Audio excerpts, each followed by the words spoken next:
Hello everyone. Shri गणेशाय नमः। श्री जानकी वल्लभाय नमः। जय सिया राम। श्री रामचरितमानस अयोध्या कांड की चौपाई संपूर्ण हिंदी में अर्थ सहित 211 से लेके 230 तक हिंदी में अर्थ सहित। वे वक्कल वस्त्र पहनते हैं, फलों का भोजन करते हैं, पृथ्वी पर कुश और पत्ते बिछाकर सोते हैं और वृक्षों के नीचे निवास करके नित्य सर्दी, गर्मी, वर्षा और हवा सहते हैं। चौपाई। इसी दुख की जलन से निरंतर मेरी छाती जलती रहती है। मुझे न दिन में भूख लगती है, न रात को नींद आती है। मैंने मन ही मन समस्त विश्व को खोज डाला, पर इस कुरोग की औषधि नहीं कहीं नहीं। इस कुरोग की औषध कहीं नहीं। माता का कुमत, बुरा विचार पापों का मूल बढ़ाई है।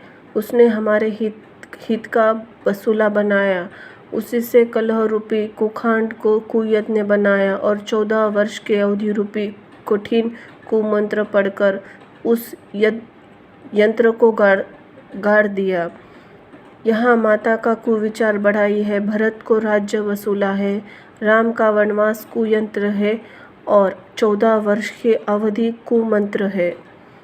मेरे लिए उसने सारा कुकाट पूरा साज रचा है और सारे जगत को 12 बार छिन्न भिन्न करके नष्ट कर डाला। यह कुयोग श्री रामचंद्र जी के लौट आने पर ही मिट सकता है, तभी अयोध्या बच सकती है, दूसरे किसी उपाय से नहीं।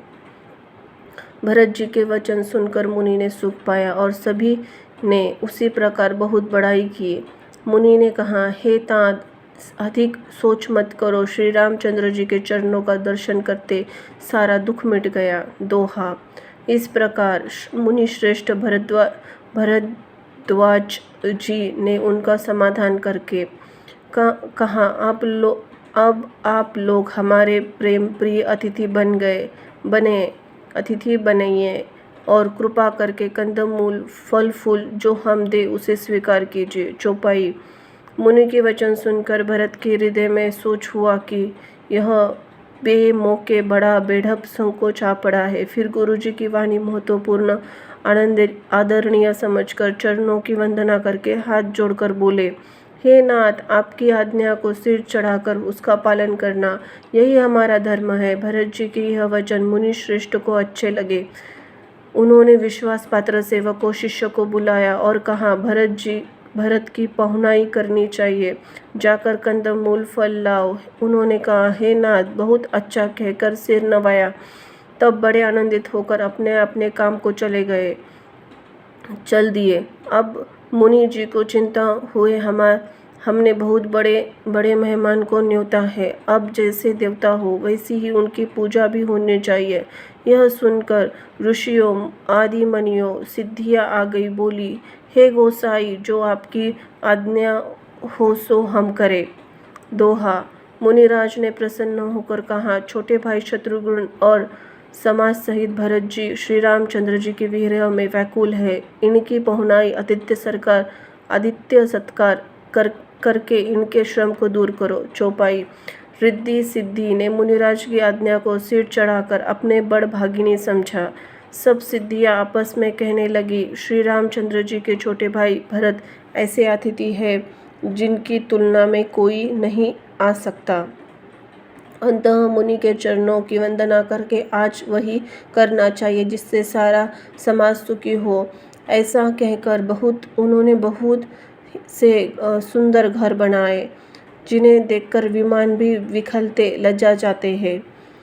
उन घरों में बहुत से भोग, इंद्रियों के विषय और ऐश्वर्य, ठाट बाट का सामान भर रख दिया, जिन्हों को देखकर देवता भी ललचा जाए। दास दासी सब प्रकार की सामग्री लिए हुए मन लगाकर मुनि को देखते रहते हैं, अर्थात उनके मन के रुचि अनुसार करते हैं। जो सुख समान स्वर्ग में स्वप्न में भी नहीं है, ऐसे सब समान सिद्धियों पल भर में सजा दिए।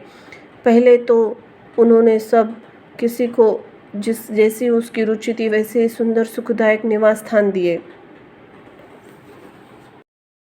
दोहा और फिर कुटुंब सहित भरत जी को दिए, क्योंकि ऋषि भरद्वाज जी ने ऐसी आज्ञा दे रखी थी। भरत जी चाहते थे उनके सब संगियों को आराम मिले, इसलिए उनकी मन की बात जानकर मुनि ने पहले उन लोगों को स्थान देकर पीछे सहपरिवार भरत जी को स्थान देने के लिए आज्ञा दी। मुनि ने श्रेष्ठ ने तपोबल से ब्रह्मा को चकित कर देने वाला वैभव रच दिया। चौपाई। जब भरत जी ने मुनि के प्रभाव को देखा तो उसके सामने उन्हें इंद्र, वरुण, यम, कुमेर आदि सभी लोकपालों के लोग तुच्छ जान पड़े। सुख की सामग्री का वर्णन नहीं हो सकता, जिसे देखकर ज्ञानी लोग वैराग्य भी भूल जाते हैं। आसन, सेज, सुंदर वस्त्र, 14वें वन, बगीचे, भांति भांति के पशु, सुगंधित फूल और अमृत के समान स्वादिष्ट फल, अनेक प्रकार के तालाब, कुएं, बावली आदि निर्मल जलाशय तथा अमृत से रिखे पवित्र खान पान के पदार्थ, जिन्हें देखकर सब लोग संयमी पुरुषों व्यतिरिक्त मुनियों के भांति संकुचा रहा है। सभी के डेरों में मनोवांछित वस्तु देने वाले कामधेनु और कल्पवृक्ष है, जिन्हें देखकर इंद्र और इंद्राणी को भी अभिलाषा होती है, उनका भी मन ललचा जाता है। वसंत ऋतु है, शीतल मंद सुगंध 3 प्रकार की हवा बह रही है। सभी को धर्म, अर्थ, काम और मोक्ष चारों पदार्थ का सुलभ है। माला, चंदन, स्त्री आदि भोगों को देखकर सब लोग हर्ष और विषाद के वंश हो रहे हैं। हर्ष तो भोग साम्राज्यों और मुनि के तप का प्रभाव देखकर होता है, और विषाद तो इस बात का होता है श्री राम के वियोग में। नियम और व्रत रहने वाले हम लोग भोग विलास में क्यों फंसे?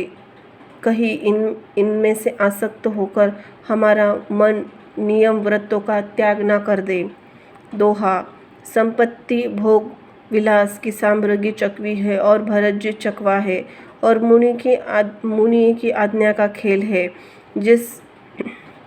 जिसने उस रात को आश्रम रूपी पिंजड़े में दोनों को बंद कर रखा, और ऐसे ही सवेरा हो गया जैसे किसी बहलोई के द्वारा एक पिंजड़े में रखे जाने पर चकवी और चकवे का रात को संयोग नहीं होता, वैसे ही भरद्वाज जी की आज्ञा से रात भर भोग साम्राज्यों के साथ रहने पर भी भरत जी के मन से उनका स्पर्श तक नहीं किया। चौपाई।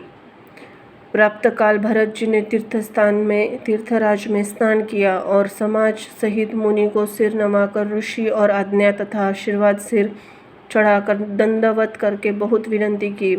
तदनंतर रास्ते में पहचान रखने वाले लोगों, कुशल पददर्शिकों के साथ सब लोगों को लिए हुए भरत जी त्रिकुट में चित्त लगाए चले। भरत जी को राम सखा गुह में हाथ दिए हुए ऐसे जा रहे हैं मानो साक्षात प्रेम ही शरीर धारण किए हुए हो। उस समय पिछली बार तो श्री रामचंद्र जी का रूप जानकर कुछ किया था, परंतु इस समय कुछ चाल करने से हानि ही होगी। हे देवराज, श्री रघुनाथ जी का सबों तो सुनो। वे अपने प्रति किए हुए अपराध से कभी रुष्ट नहीं होते, पर जो कोई उनके भक्त का अपराध करता है तो वह श्री राम की क्रोध अग्नि में जल जाता है। लोग और वेद दोनों में इतिहास की कथा प्रसिद्ध है। इस महिमा को दुर्वासा जी जानते हैं। सारा जगत श्री राम जी को जपता है। वे श्री राम जी जिनको जपते हैं, उन भरत जी के समान श्री रामचंद्र जी का प्रेमी कौन होगा। चौपाई। रास्ते में असंख्य जड़ चेतन जीव थे। उनमें से प्रभु को श्री रामचंद्र जी ने देखा, अथवा जिन्होंने प्रभु श्री रामचंद्र जी को देखा, वे सब उसी समय परम पद के अधिकारी हो गए। परंतु अब श्री भरत जी के दर्शन ने तो उनका भव जन्म मरण रूपी रोग ही मिटा दिया। श्री रामचंद्र जी के से तो वे परम पद अधिकारी ही हुए थे, परंतु भरत जी के दर्शन से उन्हें वह परम पद प्राप्त हो गया। भरत जी के लिए यह कोई बड़ी बात नहीं है, जिन्हें श्री रामचंद्र जी स्वयं अपने मन में स्मरण करते रहते हैं। जगत में जो भी मनुष्य एक बार राम कह लेते हैं, वे तरने और तारने वाले हो जाते हैं। फिर भरत जी तो श्री रामचंद्र जी के प्यारे तथा उनके छोटे भाई ठहरे, तब भला उनके लिए मार्ग मंगल सुखदायक कैसे न हो। सिद्ध साधु श्रेष्ठ मुनि ने ऐसा कह रहे हैं और भरत जी को हृदय में हर्ष लाभ करते हैं। भरत जी के इस प्रेम प्रभाव को देखकर देवराज इंद्र को सोच हो गया कि कहीं इनके प्रेमवश श्री रामचंद्र जी लौट न जाए और हमारा बना बनाया काम बिगड़ न जाए। भले संसार भले के लिए भला, बुरे के लिए बुरा है। मनुष्य जैसा आप होता है, जगत के उसे वैसा ही दिखता है। उसने गुरु बृहस्पति जी से कहा, हे प्रभु, वही उपाय कीजिए जिससे श्री रामचंद्र जी और भरत जी की भेंट न हो। दोहा। श्री रामचंद्र जी संकोच और प्रेम के वश है और भरत जी प्रेम के समुद्र है। बनी बनाई बात बिगड़ना चाहती है, इसलिए कुछ ढल ढूंढकर इसका उपाय कीजिए। चौपाई। इंद्र के वचन सुनते ही देवगुरु बृहस्पति मुस्कुराए। उन्होंने 1000 नेत्रों वाले इंद्र को ज्ञान रूपी नेत्र सहित मूर्ख समझा और कहा, हे देवराज, माया के स्वामी, श्री रामचंद्र जी के सेवक के साथ कोई माया करता है तो वह उलटकर अपने ही ऊपर आ पड़ती है। उसी समय पिछली बार तो श्री रामचंद्र जी का रुख जानकर कुछ किया, परंतु इस समय कुचाल करने से हानि होगी। हे देवराज, श्री रघुनाथ जी का स्वभाव तो सुनो। वे अपने प्रति किए हुए अपराध से कभी रुष्ट नहीं होते, पर जो कोई उनके भक्त का अपराध करता है तो वह श्री राम की क्रोध अग्नि में जल जाता है। लोग और वेदों दोनों में इतिहास की कथा प्रसिद्ध है। इस महिमा को दुर्वासा जी जानते हैं। सारा जगत श्री राम जी को जपता है। श्री राम जी को जिनको जपते हैं उन भरत जी के समान श्री रामचंद्र जी का प्रेमी कौन होगा। हे देवराज, रघुकुल के श्री रामचंद्र जी के भक्त का काम बिगाड़ने की बात मन में न लाइएगा। ऐसा करने से लोग अपयश और परलोक में दुख होगा और शोक का सामान दिनों दिन बढ़ता ही चला जाएगा। चौपाई। हे देवराज, हमारा उपदेश सुनो। श्री रामचंद्र जी को अपना सेवक परम प्रिय है। वे अपने सेवक की सेवा सुख मानते हैं। सेवक के साथ वैर करने से बड़ा भारी वैर मानते हैं। यद्यपि वे सम हैं तो उनमें न राग है न रेश है, न वे किसी का पाप पुण्य और गुण दोष ग्रहण करते। उन्होंने विश्व में कर्म को ही प्रधान रखा है। जो जैसा करता है वो वैसा ही फल भोगता है।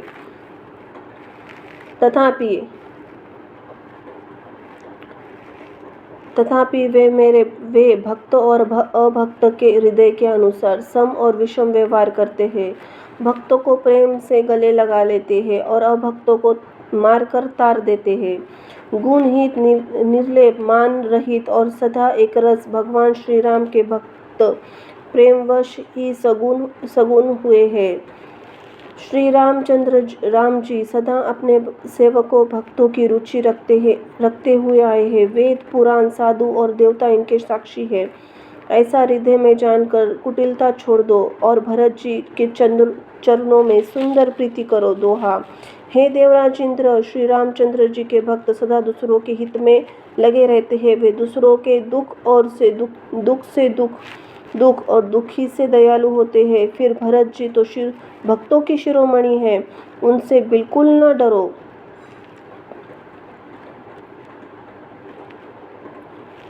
चौपाई। प्रभु श्री रामचंद्र जी सत्य प्रतिज्ञ और देवताओं का हित करने वाले हैं। भरत जी श्री रामचंद्र जी की आज्ञा के अनुसार चलने वाले हैं। तुम व्यर्थ ही स्वार्थ का के विशेष वश में होकर व्याकुल हो रहे हो। इसमें भरत जी का कोई दोष नहीं, तुम्हारा ही मोह है। देवगुरु बृहस्पति की श्रेष्ठ वाणी सुनकर इंद्र के मन में बड़ा आनंद हुआ और उनकी चिंता मिट गई। तब हर्षित होकर देवराज फूल बरसाकर भरत जी के स्वभाव की सराहना करने लगे। इस प्रकार भरत जी मार्ग में चले जा रहे हैं। उनकी प्रेममयी दशा देखकर मुनि और सिद्ध लोग भी सिहाते हैं। भरत जी राम कहकर लंबी सांस लेते हैं, तभी मानो चारों ओर प्रेम उमड़ पड़ता है। उनके प्रेम और दृढ़ता से पूर्ण वचनों को सुनकर वज्र और पत्थर भी पिघल जाते हैं। अयोध्यावासी का प्रेम कहते ही नहीं बनता। बीच में निवास मुकाम करके भरत जी यमुना जी के तट पर आए। यमुना जी का जल देखकर उनके नेत्रों में भी जल भर आया। दोहा। श्री रघुनाथ जी के श्याम रंग सुंदर जल देखकर सारे समाज रहित भरत जी प्रेम विरह होकर श्री रामचंद्र जी के विरह रूपी समुद्र में डूबते विवेक रूपी जहाज पर चढ़ गए। अर्थात यमुना जी का श्याम वर्ण जल देखकर सब लोग श्याम वर्ण भगवान प्रेम में विरह हो गए। उन्हें न पाकर विरह की व्यथा से पीड़ित हो गए। तब भरत जी को यह ध्यान आया कि जल्दी जाकर उनके साक्षात दर्शन करेंगे। इस विवेक से फिर वो उत्साहित हो गए। चौपाई। उस दिन यमुना जी के किनारे निवास किया। समय अनुसार सबके लिए खान पान आदि सुंदर व्यवस्था हुई।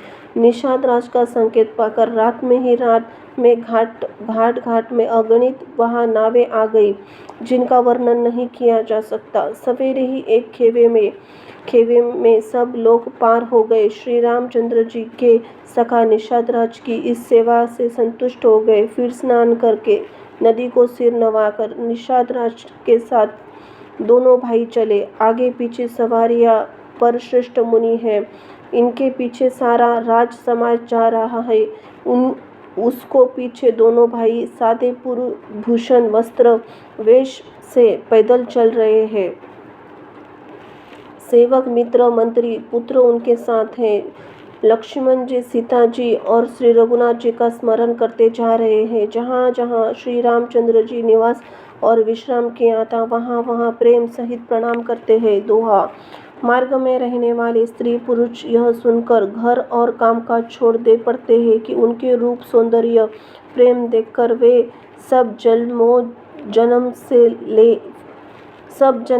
जन्म लेने का फल पाकर आनंदित होते हैं। चौपाई। गाँवों की स्त्रियां एक दूसरे को प्रेम पूर्वक कहती है, सखी ये राम लक्ष्मण की नहीं है सखी, इनकी अवस्था तो शरीर के रंग रूप तो वही है।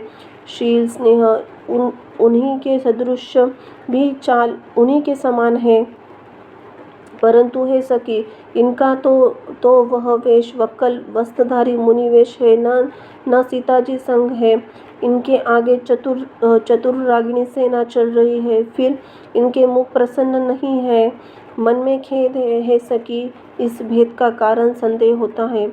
इस तर्क का युक्ति अन्य स्त्रियों का मन भाया।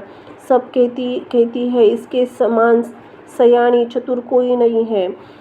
उनकी सराहना करके और तेरी वाणी सत्य है, इस प्रकार उनका सम्मान करके दूसरी स्त्री मीठे वचन बोली। श्री रामचंद्र जी के राज तिलक का आनंद जिस प्रकार से भंग हुआ था, वह कथा प्रेम प्रसंग प्रेम पूर्वक कहकर फिर वह भाग्यवती श्री भरत जी के शील स्नेह और स्वभाव की सराहना करने लगे।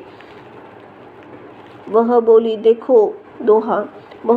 देखो ये तो भरत जी के पिता के दिए हुए राज्य को त्याग कर पैदल चलते फलहार करते हुए श्री रामचंद्र जी को मनाने के लिए जा रहे हैं। इनके समान आज कौन है। चौपाई। भरत जी भाईपना भक्ति और इनके आचरण कहने और सुनने से दूसरों को सुनने दोष और दूसरों दोषों को हरने वाले हैं। हे सखी, उनके संबंध में कुछ भी कहा जाए वह थोड़ा है। श्री रामचंद्र जी के भाई ऐसे ही क्यों न हो। छोटे भाई शत्रुघ्न सहित भरत जी को देखकर हम सब आज बड़ी बड़भागिनी स्त्रियां की गिनती में आ गई। इस प्रकार भरत जी के गुण सुनकर, उनकी दशा देखकर स्त्रियां पछताती है और कहती है, यह पुत्र कैकेयी जैसी माता योग्य नहीं है। कोई कहती है, इसमें रानी का कोई दोष नहीं, यह सब विधाता ने किया है जो हमारे अनुकूल है। कहा तो हम लोग वेद दोनों की विधि मर्यादा हीन, कुल और करतूत दोनों से मलिन तुच्छ स्त्रियां, जो बुरे देश, जंगली प्रांत, बुरे गांवों में बसते हैं, और स्त्रियां में भी नीच स्त्रियां। और कहा यहाँ महान पुण्य कर्मों का परिणाम स्वरूप इनका दर्शन ऐसा आनंद और आश्चर्य गाँव में हो रहा है, मानो मरुभूमि में कल्पवृक्ष उग गया हो।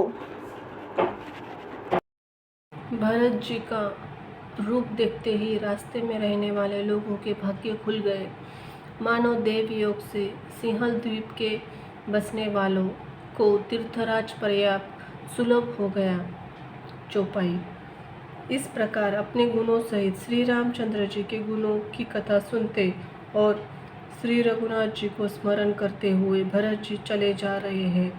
वे तीर्थ देखकर स्नान और मुनियों का आश्रम तथा देवताओं के मंदिर देखकर प्रणाम करते हैं और मन ही मन वरदान मांगते हैं कि सीता और राम जी के चरण कमलों में प्रेम हो। मार्ग में भील, कोल आदि वनवासी तथा वानप्रस्थ ब्रह्मचारी, सन्यासी और विरक्त मिलते हैं। उनसे जिस तिस से प्रणाम करके पूछते हैं कि लक्ष्मण जी, श्री राम जी और जानकी किस वन में हैं। वे प्रभु के सब समाचार कहते हैं और भरत जी को देखकर जन्म का फल पाते हैं। जो लोग कहते हैं कि हमने उनको कुशल पूर्वक देखा है, उनको ये श्री राम लक्ष्मण के समान ही प्यारे मानते हैं। इस प्रकार सबसे सुंदर वाणी से पूछते हैं और श्री रामचंद्र जी की वनवास की कहानी सुनते जाते हैं। दोहा। उस दिन वही ठहर कर दूसरे दिन प्रातःकाल ही श्री रघुनाथ जी का स्मरण करके चले। साथ के सब लोगों को भी भरत जी के समान श्री राम जी की दर्शन की लालसा लगी हुई है। चौपाई। सबको मंगल सूचक शकुन हो रहे हैं। सुख देने वाले पुरुषों के दाहिने और स्त्रियों के बाएं नेत्र और भुजाएं फड़क रही है। समाज सहित भरत जी को उत्साह हो रहा है। श्री रामचंद्र जी मिलेंगे और दुख का दाह मिट जाएगा। जिसके जी में जैसा है वह वैसा ही मनोरथ करता है। सब स्नेह रूपी मदिरा के छिलके प्रेम में मतवाले हुए चले जा रहे हैं। अंग शिथिल है, रास्ते में पैर डगमगा रहे हैं और प्रेमवश विहल वचन बोल रहे हैं। राम सका निषाद राज ने उसी समय स्वाभाविक ही सुहाना पर्वत शिरोमणि कामदगिरि दिखाया, जिसके निकट ही पयस्विनी नदी के तट पर सीता जी सहित दोनों भाई निवास करते हैं। सब लोग उस पर्वत को देखकर जानकी जीवन की श्री रामचंद्र जी की जय हो ऐसा कहकर दंडवत प्रणाम करते हैं। राज समाज प्रेम में ऐसा मग्न हो मानो श्री रघुनाथ जी अयोध्या लौट चले। दोहा। भरत जी का उस समय जैसा प्रेम था वैसा ही श्रेष्ठ जी कभी नहीं कह सकते। कवि के लिए तो वैसा ही अगम है जैसा अहता और ममता के मलिन मनुष्यों के लिए ब्रह्मानंद। चौपाई। सब लोग श्री रामचंद्र जी के प्रेम के मारे शिथिल होने के कारण सूर्यास्त होने तक दिन भर में ही 2 कोस चल पाए और जल स्थल का सुपास देखकर रात को वही खाए पिए रह गए। रात बीतने पर श्री रघुनाथ जी के प्रेमी भरत जी ने आगे गमन किया। उधर श्री रामचंद्र जी रात शेष रहते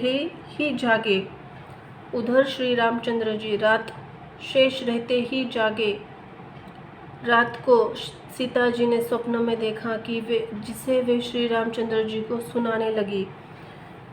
मानव समाज सहित भरत जी यहाँ आए हैं। प्रभु को वियोग की अग्नि में उनका शरीर संतप्त हो है। सभी लोग मन में उदास, दीन दुखी हैं। सासुओं को दूसरी ही सूरत में देखा। सीता जी का स्वप्न सुनकर श्री रामचंद्र जी के नेत्रों में झर भर आया और सबको सोच से छुड़ा देने वाले प्रभु स्वयं लीला से सोच के वश हो गए और बोले, लक्ष्मण, यहाँ अच्छा स्वप्न नहीं है। कोई भीषण कुसमाचार, बहुत बुरी खबर सुनवाएगा। ऐसा कहकर उन्होंने भाई सहित स्नान किया और त्रिपुरा जी महादेव जी का पूजन करके साधुओं का सम्मान किया। छंद। देवताओं का सम्मान, पूजन और मुनियों की वंदना करके श्री राम जी बैठ गए। उत्तर दिशा की ओर देखने लगे। आकाश में धूल छा रही थी। बहुत पशु पक्षी व्याकुल होकर भागे हुए प्रभु श्री राम के आश्रम आ रहे हैं। तुलसीदास जी कहते हैं कि प्रभु श्री रामचंद्र जी को यह देखकर उठे और सोचने लगे कि क्या कारण है। वे चित्त में आश्चर्ययुक्त हो गए। उसी समय कोल भिलो ने आकर सब समाचार कहे। सर उठा। तुलसीदास जी कहते हैं कि सुंदर मंगल वचन सुनते ही श्री रामचंद्र जी के मन में बड़ा आनंद हुआ। शरीर में पुलकावली छा गई और शरद ऋतु के कमल नेत्र के समान नेत्र प्रेमाश्रु से भर गए। चौपाई। सीतापति श्री रामचंद्र जी पुनः सोच के वश हो गए कि भरत आने का क्या कारण है। फिर एक ने आकर ऐसा कहा कि उनके साथ बड़ी भारी चतुरंगणी सेना भी है। यह सुनकर श्री रामचंद्र जी अत्यंत सोच हुआ। इधर पिता के वचन, उधर भाई भरत जी का संकोच। भरत जी के स्वभाव को मन समझकर तो प्रभु श्री रामचंद्र जी चित्त को ठहराने के लिए कोई स्थान ही नहीं पाते हैं।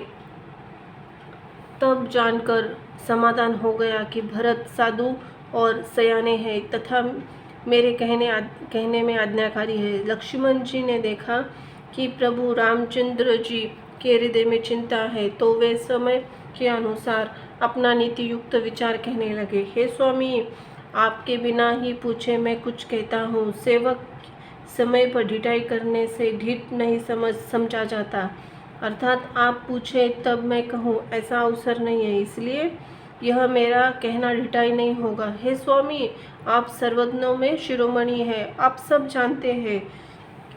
मैं सेवक तो अपनी समझ की बात कहता हूँ। दोहा। हे नाथ, आप परम सुबुद्ध, बिना ही कारण परम हित करने वाले, सरल हृदय तथा शील और स्नेह के भंडार है। आपका सभी पर प्रेम और विश्वास है और अपने हृदय में सबको अपने ही समान जानते हैं। चौपाई। परंतु मूढ़ विषयी प्रभुता पाकर मोहवश अपने असली रूप को प्रकट कर देते हैं। भरत नीति पारायण, साधु और चतुर है तथा प्रभु आपके चरणों में उनका प्रेम है। इस बात को सारा जगत जानता है। वे भरत जी आज श्री रामचंद्र जी आपका पद सिंहासन अधिकार पाकर धर्म की मर्यादा को मिटाकर चले। कुटिल खोटे भाई भरत कुसमय देखकर और जानकर कि श्री रामचंद्र जी वनवास में अकेले असहाय है, अपने मन में बुरा विचार करके समाज छोड़कर राज्यों को निष्कटक करने के लिए यहाँ आए हैं। करोड़ों अनेक प्रकार की कुटिलतियाँ रचकर सेना बटोर कर दोनों भाई आए हैं। यदि इनके हृदय में कपट और कुचल न होती तो रथ, घोड़े, हाथी, कदार ऐसे समय कैसे सुहाते। परंतु भरत को ही व्यर्थ ही कौन दोष दे। राजपाट पा जाने पर ही सारा जगत पागल मतवाला हो जाता है। दोहा। चंद्रमा की गुरु पत्नी गामी हुआ। राजा नहुष ब्राह्मणों की पालकी पर चढ़ा और राजा वेन के समान नीच तो कोई नहीं होगा। जो लोग और वेद दोनों से विमुख हो गया चौपाई। सहस्त्रबाहु देवराजेंद्र और त्रिशंकु को आदि इसको राजमंद ने कलंक नहीं दिया। भरत ने यह उपाय उचित ही किया, क्योंकि शत्रु और ऋण को जरा भी शेष नहीं रखना चाहिए।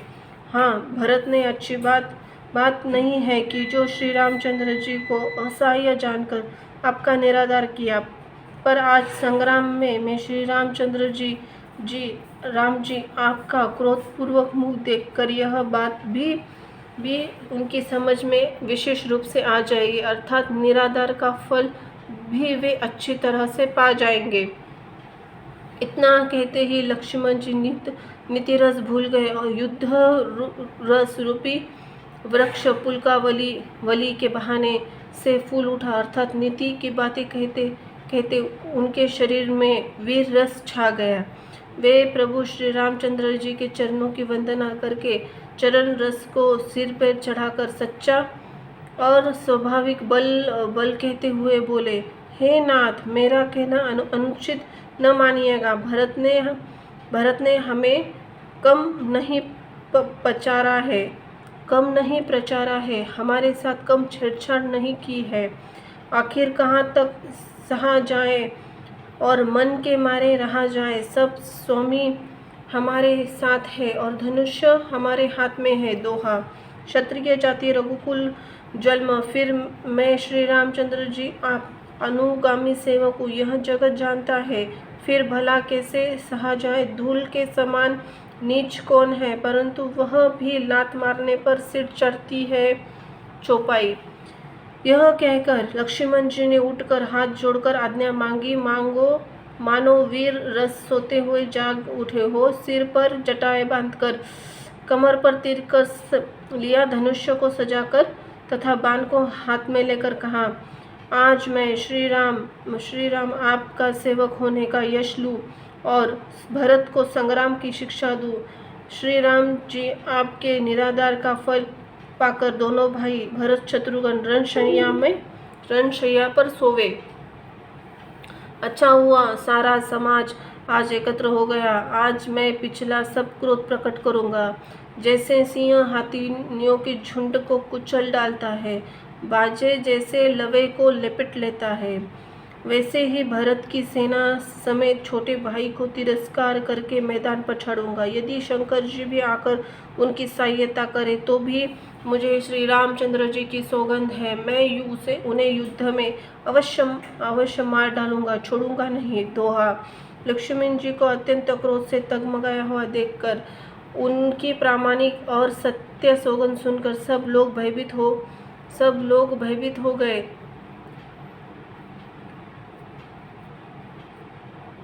और उनकी देखकर उनकी भयभीत हो जाते हैं और लोकपाल गड़बड़ाकर भागना चाहते हैं। चौपाई। सारा जगत भय में डूब गया। तब लक्ष्मण जी के अपार बाहुबल की प्रशंसा करते हुए आकाशवाणी हुई, हे तात, तुम्हारे प्रताप प्रभाव को कौन कह सकता है और कौन जान सकता है।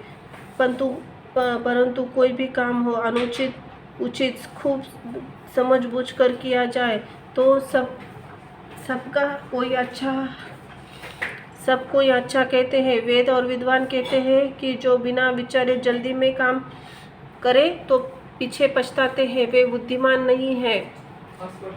देववाणी सुनकर लक्ष्मण जी सकुचा गए। श्री रामचंद्र जी और सीता जी ने उनका आदर के साथ सम्मान किया और कहा, हे तात, तुम्हारी बड़ी सुंदर नीति कही। हे भाई, राज्य के मन सबसे कठिन मंद है।